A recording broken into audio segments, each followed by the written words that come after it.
दोस्तों नमस्कार। लगातार विज्ञान की आईएमपी क्वेश्चन की सीरीज में आज ले आए हैं हमने अध्याय 3 धातु एवं अधातु।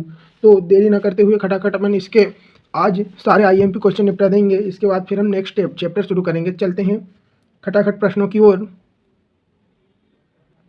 तो ये क्वेश्चन 2-2 नंबर में आ सकते हैं। ये देख लीजिए। खट से पहला आ चुका है, सोडियम को केरोसिन में डुबोकर क्यों रखा जाता है। तो सोडियम धातु होती है, उसे दोस्तों केरोसिन में डुबोकर क्यों रखा जाता है। तो इसका आंसर हो जाएगा सोडियम धातु वायुमंडल की नमी आर्द्रता के प्रति अति क्रियाशील होती है, इसलिए इसे केरोसिन में डुबोकर रखा जाता है ताकि यह नमी के संपर्क में ना आए। तो सोडियम धातु जो होती है वो नमी से बहुत क्रिया करती है, जरा सी भी ठंडक लगे तो आग पकड़ लेती है, इसीलिए इसे केरोसिन में मिट्टी के तेल में डुबोकर रखा जाता है। इसके बाद नेक्स्ट नीचे है एकदम लगातार, आयनिक यौगिकों में उच्च गलनांक क्यों होते हैं।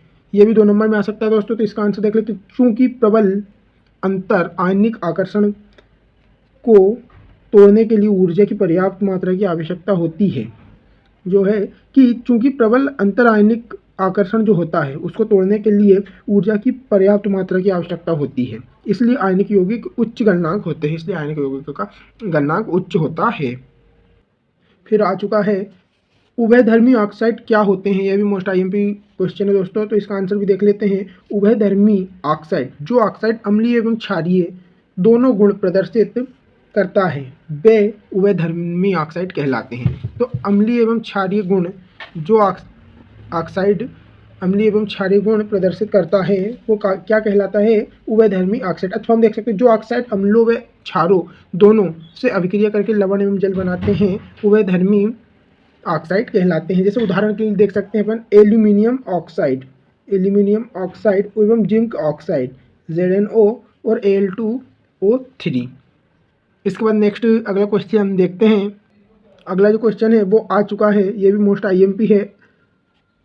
लोहे को जंग से बचाने के 2 तरीके बतलाइए, या संक्षारण से सुरक्षा के 2 तरीके बतलाइए। तो जो अपने लोहे है उसमें जंग लग जाती है, तो उसको बचाने के लिए जो अपन 2 तरीके अपनाते हैं उसको लिखना है। तो लोहे को जंग से बचाने के 2 तरीके, यसद लेपन, लोहे पर जस्ते की परत चढ़ा देते हैं।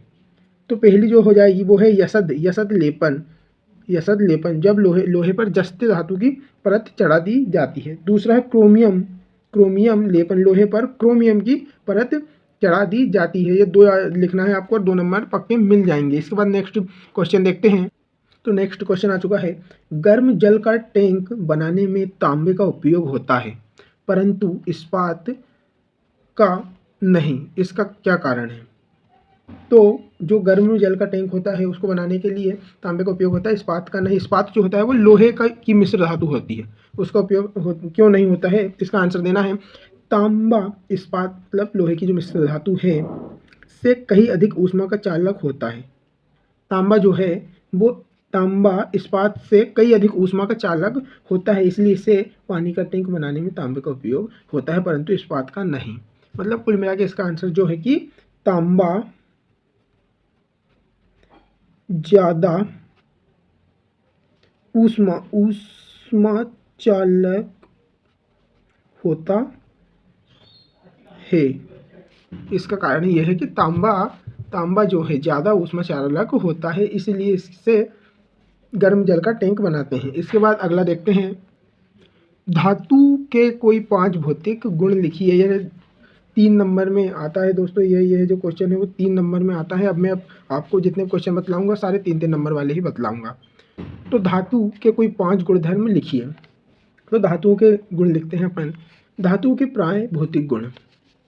नंबर 1, धातुएं प्राय ऊष्मा एवं विद्युत की सुचालक होती है, अर्थात ज़्यादातर जो धातु होती है वो ऊष्मा एवं विद्युत की सुचालक होती है।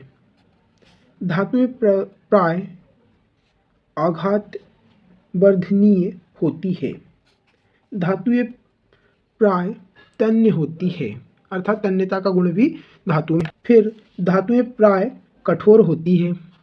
इसके बाद धातुएं प्राय ध्वनिक होती है, मतलब जब धातुओं को एक दूसरे से टच किया जाता है तो ध्वनि उत्पन्न होती है। तो ये 3 नंबर का है, इतना आपको याद कर लेना है अच्छे से। इसके बाद नेक्स्ट जो 3 नंबर वाला क्वेश्चन है वो है, भौतिक गुणों के आधार पर धातु एवं अधातु में विभेद कीजिए, अंतर बतलाइए। कोई भी 4 या 3 करना रहेगा, यहाँ पर 5 दिए हुए हैं और 2021 में भी ये क्वेश्चन आ चुका है, तो इस साल भी आने के बहुत चांस है इसके। तो इसका आंसर भी देख लेते हैं। पहला अंतर, धातु प्राय, और जैसा कि मैं ये बतला रहा हूँ, जैसे अभी अपन ने ये वाला क्वेश्चन देखा है, तो अपन इसको भी लिखकर इधर डायरेक्ट अपन ऐसा लिख सकते हैं कि ये कुचालक होती है, ये नहीं होती है, नहीं होती है, ऐसा लगाकर भी इसमें भी यदि किसी को याद ना हो तो ये वाला एक भी याद कर लोगे तो आपका काम दोनों हो जाएगा। इसमें आपको डायरेक्ट इधर नहीं नहीं लगाते जाना है, लेकिन याद ये वाला भी कर लोगे तो ये वाला ज़्यादा बेटर रहेगा। यदि ना हो तो ये भी कर सकते हो, इसका मतलब ये है। फिर देखिए, पहला, धातुएं प्राय ऊष्मा एवं विद्युत की सुचालक होती है। अधातुएं प्राय ऊष्मा एवं विद्युत की कुचालक होती है। यह सुचालक होती है, कुचालक होती है। ठीक है, इसके परंतु कार्बन एवं अपरूपक ग्रेफाइट विद्युत का सुचालक होता है। ये दो अधातुएं जो है, कार्बन एवं ग्रेफाइट अपरूपक, ये सुचालक होती है विद्युत की। ठीक है, इसका दूसरा वाला देखते हैं। धातुएं प्राय आघात वर्धनीय होती है। अधातुओं में यह गुण नहीं होता है। अब धातुएं प्राय तन्य होती है। अधातुओं में ये गुण नहीं पाया जाता है। ठीक है, फिर धातुएं प्राय ध्वनि होती है। अधातुएं अध्वनिक होती है, मतलब इससे ध्वनि उत्पन्न नहीं होती है उतनी ज़्यादा।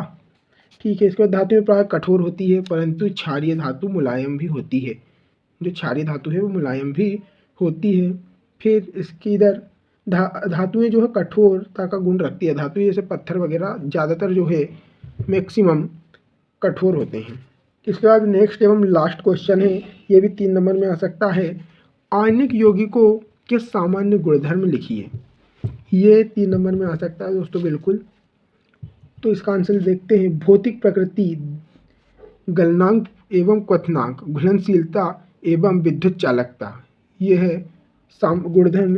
चारों पर वर्णन करना है। पहला, भौतिक प्रवृत्ति, आणविक यौगिकों की भौतिक प्रवृत्ति क्या होती है? धन एवं ऋण आयनों के बीच मजबूत आकर्षण बल के कारण आणविक यौगिकों ठोस एवं कठोर होते हैं। यह सामान्यतः भंगुर होते हैं तथा दाब डालने पर टुकड़ों में टूट जाते हैं। ठीक है, फिर गलनांक एवं क्वथनांक, आणविक यौगिकों का गलनांक एवं क्वथनांक बहुत अधिक होता है, क्योंकि मजबूत अंतर आणविक आकर्षण को तोड़ने के लिए ऊर्जा की पर्याप्त मात्रा की आवश्यकता होती है। ठीक है, इसके बाद देखते हैं घुलनशीलता। विद्युत संयोजन यौगिक सामान्यतः जल में घुलनशील तथा केरोसिन, पेट्रोल आदि जैसे विलायकों में अविलेय होते हैं। फिर विद्युत चालकता, तो इसकी जो विद्युत चालकता है ये देख लीजिए, नोट वगैरह आपको करना हो तो इससे स्क्रीनशॉट वगैरह ले सकते हैं। विद्युत चालकता, तो किसी विलयन में विद्युत के चालन के लिए अपसित कण को गतिशीलता आवश्यकता होती है। आणविक यौगिकों के जलीय विलयन में आयन उपस्थित होते हैं। इसको यदि आप पूरा ना करें तो छोटे और शॉर्ट फॉर्म में भी लिख सकते हैं। ठोस अवस्था में आयनिक यौगिक विद्युत का चालन नहीं करती है, क्योंकि यह ठोस अवस्था में दृढ़ संरचना के कारण आयनों की गति संभव नहीं करती है। इतना भी आप लिख सकते हैं, और पूरा करना चाहे तो आप पूरा भी याद कर सकते हैं, लेकिन 3 नंबर में इतना पर्याप्त होगा। तो दोस्तों, आज की वीडियो में इतना ही। नेक्स्ट चैप्टर में मिलते हैं, तब तक के लिए धन्यवाद। और वीडियो पसंद आई हो, हेल्पफुल लगी हो तो वीडियो को लाइक, सब्सक्राइब करना ना भूलें। तब तक के लिए बाय बाय, धन्यवाद।